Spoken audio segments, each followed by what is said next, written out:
Il fait chaud. Il fait trop chaud. Salut équipe, c'est Samy pour un Frenchy Sports News. C'est ma première vidéo pour le basket et j'avais vraiment hâte de parler de celle-là. En particulier parce que 3 de mes joueurs préférés sont rentrés dans le Hall of Fame de basketball. Shaq, Allen Iverson et Yao Ming. Je fais le malin en jetant les papiers comme ça, ça a l'air con tout à l'heure. J'aimerais un peu revenir sur leur carrière, ce qu'ils ont signifié pour la NBA sur le terrain et en dehors du terrain en particulier. Ouais, on est parti, je suis désolé pour la lumière qui est assez immonde un peu partout, mais... Il est 18 ou 19h, on est dans le nord de la France et il n'y a plus de lumière du soleil à cette heure-ci. Allez, c'est parti.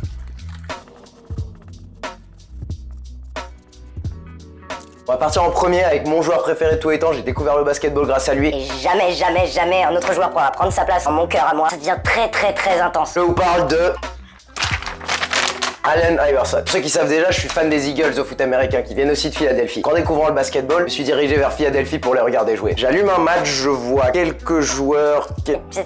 Qui c'est ces gars? C'est n'importe quoi.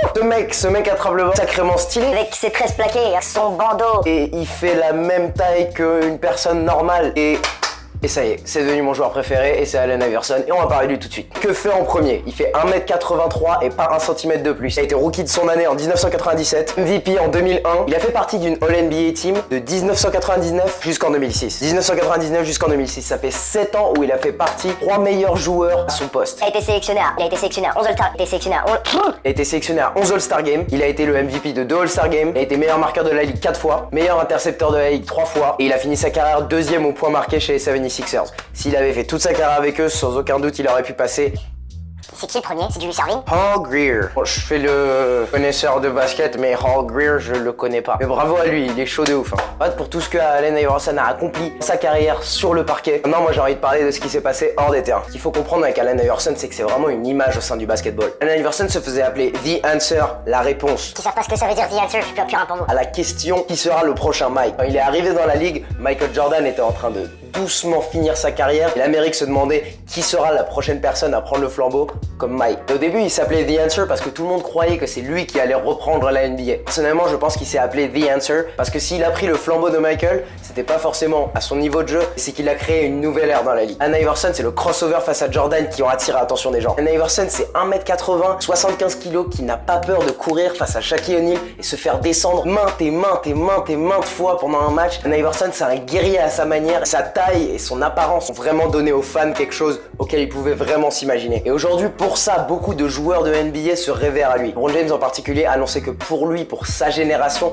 Allen Iverson était Michael Jordan. Parce que c'était une personne atteignable pour les jeunes de sa génération. Allen Iverson, tout le monde en Amérique pouvait s'identifier à lui et ça lui a créé beaucoup de problèmes. Pour rappeler de la saga du dress code, David Stern, le commissaire de la NBA, a ordonné aux joueurs de s'habiller en costume, cravate avant les matchs et après les matchs. Cette règle était faite exactement pour Allen Iverson. Il venait en maillot de football américain, long t-shirt, Timberland, casquette, bandana, s'habiller comme il voulait s'habiller parce qu'il voulait faire les choses à sa manière. Et amener toute cette communauté de hip-hop, amener toute cette communauté de gens normaux au sein de la NBA, ça lui a créé beaucoup de problèmes. Mais il n'a jamais arrêté d'être lui-même. C'est pour ça que c'est un des joueurs que les fans adorent en particulier. Le même effet que quelques années après, Michael Vick a donné en NFL. Les rappeurs le voulaient dans son clip. Les rappeurs voulaient être vus avec lui. Allen Iverson a été le premier à populariser la manche sur tout le bras. Là, c'était une blessure au triceps. Mais après, il a kiffé le style et il l'a gardé. Pour dire à quel point je suis un fan, je la porterai toujours aussi.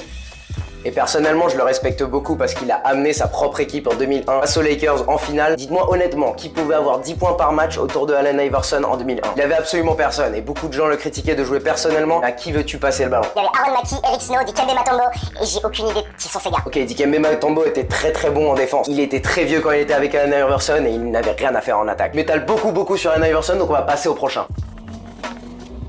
Yao Ming à lui tout seul, c'est un cadeau pour le monde de la NBA. Et je vous parle pas juste des performances, je pense financièrement. Yao Ming a été le premier à briser la barrière raciale. Et aujourd'hui, vous avez des gars comme Jeremy Lin en NBA, c'est parce que vous avez Yao Ming qui a brisé des barrières bien des années avant. Certains exemples que j'ai vu sur internet dans les années 2000, Yao Ming jouait contre les Heat. À Miami, les Heat distribuaient à tous les visiteurs des fortune cookies. Et les gâteaux de chance, je sais pas exactement comment ça s'appelle. Truc que tu craques et il y a un message dedans. C'est pour trash talk Yao Ming, c'est sacrément raciste quand vous savez que ces trucs ne sont absolument pas chinois. C'est une invention américaine, ça n'a rien du tout de chinois. A raconté plusieurs fois qu'il a été sujet à des insultes raciales depuis les fans. Connaissant le candidat républicain qu'il y a en ce moment, m'étonne pas trop. Par briser une barrière, Yao Ming c'était quelqu'un qui avait sacrément produit sur les terrains. Et on se demande quand même si ses blessures aux pieds et au dos n'étaient pas arrivées, qu'est-ce qu'il aurait pu faire de plus. Il a été élu 8 fois All-Star Game. Il a été élu 8 fois All-Star Game. Il a amené la médaille d'or 3 fois à la Chine dans la compétition asiatique, en 2001, 2003 et 2005. Yao Ming était quelqu'un de très timide et il a remercié Steve Francis de l'avoir très bien accueilli à Houston. Shaq a même raconté que c'est après des années et des années et des années de jeu qu'ils ont enfin eu leur première discussion, juste parce que Shaq pensait que Yao Ming ne parlait pas anglais. Aux yeux de la NBA, Yao Ming est une personne très valeureuse. Simplement parce que dans les années 2000, grâce à lui et à Kobe Bryant, le marché asiatique a explosé autour du basketball. Ouais, parce que Kobe Bryant, c'est un dieu en Asie, faut que vous le sachiez. Pour ça, je pense que les commissaires de la NBA, Adam Silver et... Comment il s'appelle le petit? David Stern, je pense qu'ils sont très reconnaissants de sa part. On passe au dernier, celui qui a 1 million de surnoms.